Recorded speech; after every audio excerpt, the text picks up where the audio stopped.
Hi, Gary Stearman. It is the 2nd of November, a Wednesday, and time for another update on the news. And the news coming out of Damascus is particularly grievous right now. Everybody is wanting peace in the Middle East, of course.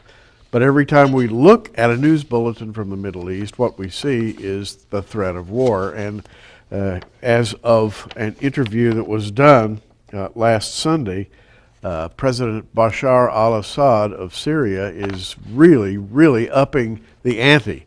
He is stating, in effect, that he's ready to start a war. In his first interview with a Western journalist, as reported by the London Telegraph, since Syria's 7-month uprising began, President Assad told the Sunday Telegraph that intervention against his regime could cause, quote, another Afghanistan.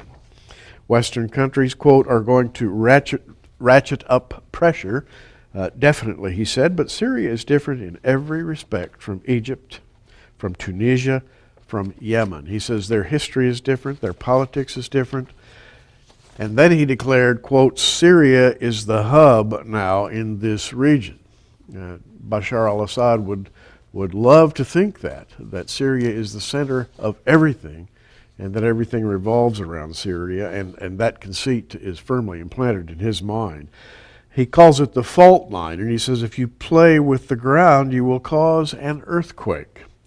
Do you want to see another Afghanistan or tens of Afghanistans, he asked, rhetorically. Any problem with Syria, he says, will burn the whole region. And if the plan is to divide Syria, that is to divide the whole region. Thousands of anti-government demonstrators took to the streets in 2 Syrian cities last Friday to demand the imposition of a Libyan-style no-fly zone over the country. According to the United Nations, at least 3,000 civilians, including 187 children, have been killed during protests against Assad's regime.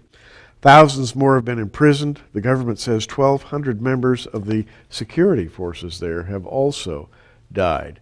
And so there is no peace in the Middle East, particularly around Damascus. Many times we have quoted Isaiah 17, the burden of Damascus, which says that Damascus shall become a ruinous heap. Jeremiah also has a prophecy concerning latter-day Damascus, and it is found in Jeremiah 49, beginning in verse 23, concerning Damascus. Hamath is confounded, and Arpad, for they have heard evil tidings. They are faint-hearted. There is sorrow on the sea. It cannot be quiet. Damascus is waxed feeble, and turneth herself to flee, and fear hath seized upon her. Anguish and sorrows have taken her, as a woman in travail. How is the city of praise not left, the city of my joy? Interesting. How is the city of praise, it refers to the city of Damascus, which has been praised over the years, not left? In other words, Jeremiah also reports that at some future date, Damascus will be destroyed. Therefore, her young men shall fall in her streets, and all the men of war shall be cut off in that day, saith the Lord of hosts, and I will kindle a fire in the wall of Damascus, and it shall consume the palaces of Ben-Hadad. Ben-Hadad, the sons or son of Hadad. And I take it that this is indeed a latter-day prophecy, because Damascus has never been destroyed in its entire history. This would be a latter-day prophecy concerning a fire in the wall of Damascus. Something is afoot, and I think it's going to turn in the wrong direction for Bashar al-Assad. Meanwhile, we read this from Jewish World Review: a decision by the United Nations Cultural Organization to admit Palestine as a member state set off a confrontation between the United States and the United Nations. Have you heard about this vote? Well, keep listening, because this is very interesting. Now, Palestine is not a state. There is no state of Palestine, and yet the United Nations has voted to make Palestine a member of the United Nations. Very strange indeed. The Obama administration said that it would cut off funding for the United Nations Educational, scientific and cultural organization, just hours after the group last Monday voted 107 to 14 to accept the Palestinian Authority as a full member. And so, in essence, as far as the United Nations is concerned, the PA, Palestinian Authority, is now the state of Palestine, and I assume with full voting rights in the United Nations. The UNESCO action triggered U.S. laws from the early 1990s that bar Washington from giving money to any UN body that grants state status to Palestine. And so the United States reacted appropriately by cutting off UNESCO funding. Administration officials have made clear that they would prefer to have Congress avoid this collision with other UN members, stressing their support for the mission of UNESCO and the other UN agencies. But a long list of pro-Israel members of Congress of both parties declared that there would be no backing down on the law.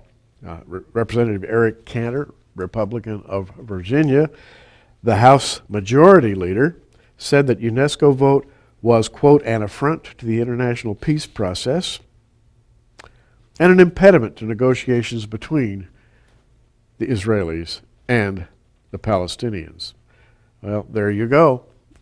We have trouble spreading out of the Middle East into the United Nations, and where it'll go from there, I don't know. But the Palestinian Authority is now, if you will, a member of the United Nations General Assembly, all of which is very disturbing because Palestine has the goal. As a matter of fact, if you have read the Hamas Charter, as I have, in fact, in our magazine, Prophecy in the News, we have published key sections of the Hamas Charter so that you could read about it and understand the goals of the Palestinian Authority. The Hamas Charter, in several places, explicitly affirms its desire to destroy and to completely annihilate national Israel. And that very group of people has now been voted into quasi-membership in the United Nations. It's a strange world indeed. And I say again, each and every day brings a new level of tension in the Middle East, if you will, another footstep toward all-out war. Again, pray for the peace of Jerusalem, and there will be a blessing in that for you.